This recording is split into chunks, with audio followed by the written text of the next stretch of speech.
Good morning. So, this is one of those mornings where I got to do a bunch of, a little bit of running around, not having a whole lot of time to just sit down. I did get a second cup of coffee, but it reminds me of something that I heard a long time ago, and I'm never saying I know anything about meditating or anything like that, but I think that I had learned this from school and study. When you sit down, you have a place that you know, and it's like a trigger that says, if I sit here and I have this in front of me, it's time to shift gears. And I've come to realize that by taking the time every day, just having the shuffling of the cards, and I say to the camera, remember to breathe, that it's, even though I had all that running around to do, the moment I sat down and I picked up the cards, did that, I just felt a complete shift. So that would be my suggestion for the day. If you have problems relaxing, find that one place that says, all right, if I ring this bell, or I light this candle, or I do this, that means it's time to take that minute. Or if I'm helping at all, turning on the computer and then listening to the shuffling of these cards.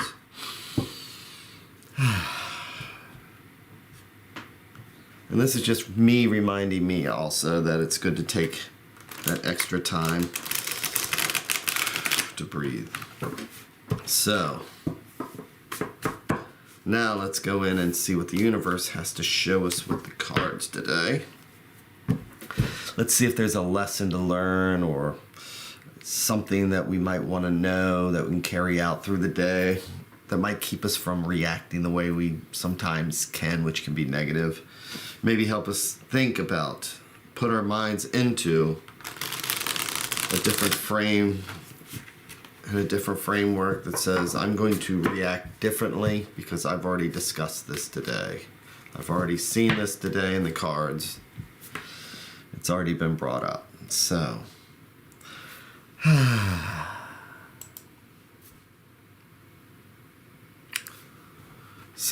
I'm going to take my cards and I'm going to divide them into the 3 stacks, each one different thread going out to the universe,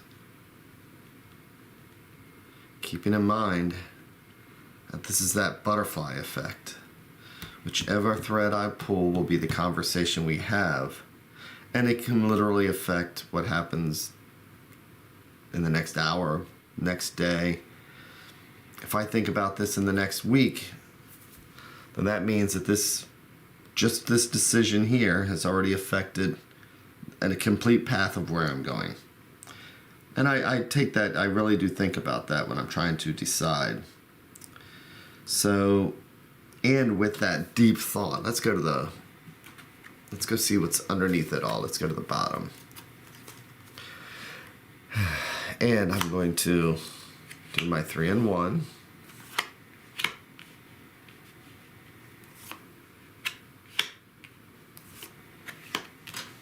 Okay. And I'm going to flip each card over one at a time so I can read it like a book. And I do my readings intuitively, so as I'm going through, and I like reading it like a book because I think I know where the cards are going, but by the time I get here, it completely changes the reading and what all these other cards mean. So, let's take a look at the first card. Ooh. Today we're starting out with the Knight of Coins. So this is about being meticulous. This is somebody who's firmly rooted, who knows their job, who knows what needs to happen. And let's see what... He's kind of got his eyes squinted looking at the coin. Let's see what the horse is looking at.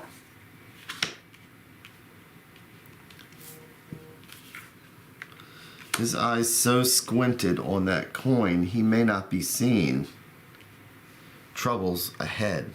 So the 5 of coins traditionally means health issues, but it also means something thrown into the mix. When you have your 4 of coins, you have this stability. It's 4 legs on a table. It's, 4 corners of a square. You have that something solid, and then something else gets thrown in there and throws everything off. And so let's see what direction they're going. And they're coming to the Papist, the High Priestess, and she's reversed. So what I'm seeing so far, because she's about intuition, she is about that inner knowledge. And I'm seeing that, and this is where I'd said I wanted to go underneath when I picked the 3rd stack, because that's the knowledge that the High Priestess has.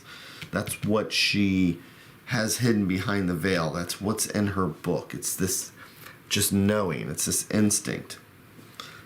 And looking at this knight, he just doesn't look like he could care a fig about what's going on the inside. He's so focused on that coin.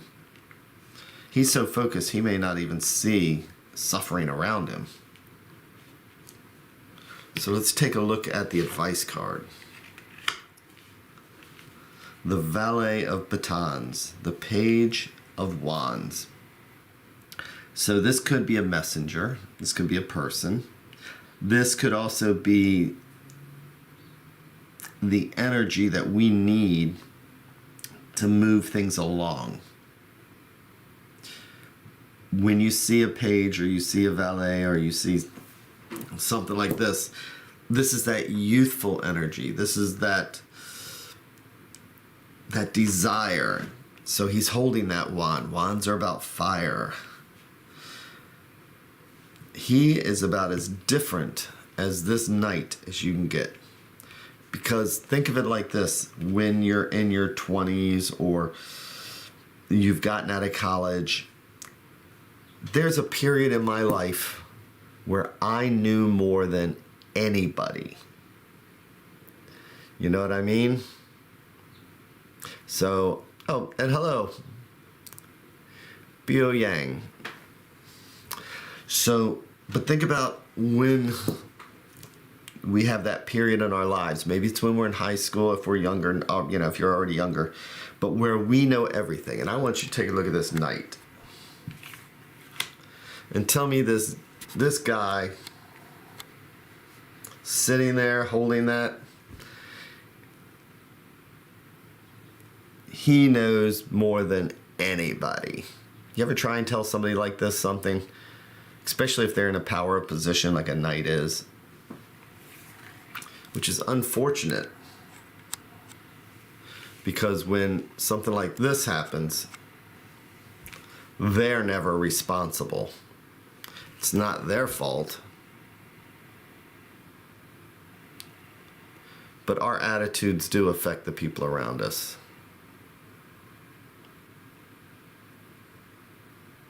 Whether we see it or not. And the cards are saying that we're just developing the ability to have a lack of insight. He is studying hard not to have insight. Possibly not to even know that he should care or not. But he doesn't realize that it's affecting all those around him. So, with that in mind, if wands are fire, and we have this young guy here, then this young guy is a spark of intuition, a spark of a desire, a spark to be different. And that's what this is saying today, is that we can get so self-absorbed in whatever we're doing that we don't realize the effect that it has And in all reality, we actually have to almost make a conscious decision not to look at our feelings. And we develop that skill to be apathetic and not look at our feelings.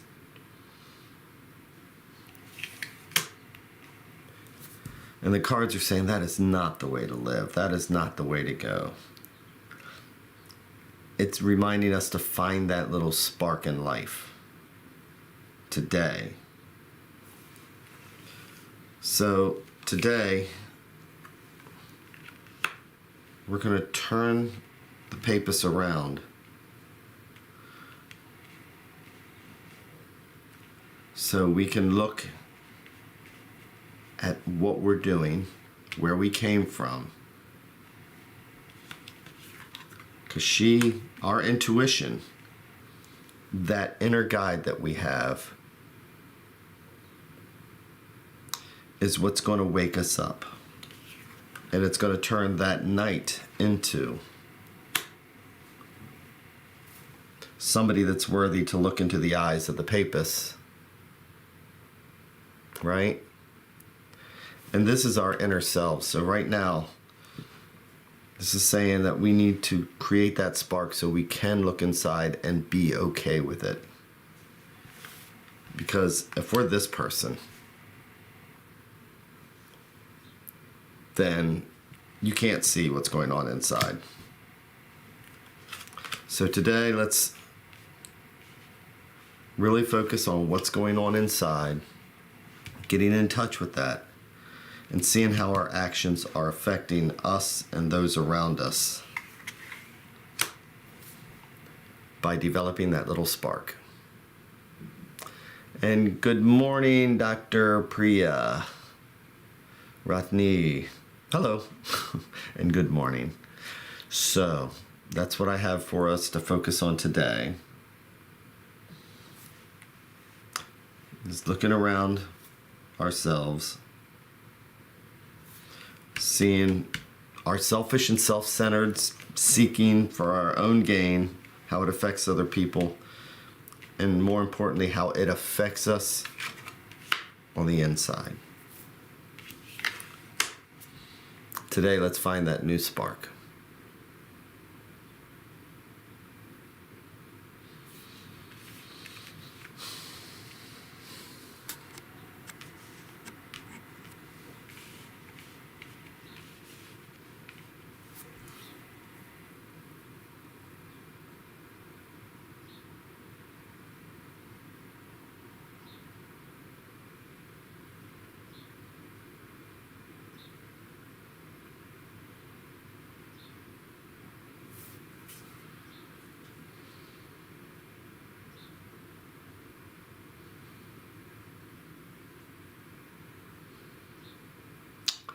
So, thank you again, and I hope you have an amazing day. So, with that, take care, and I will be back here tomorrow.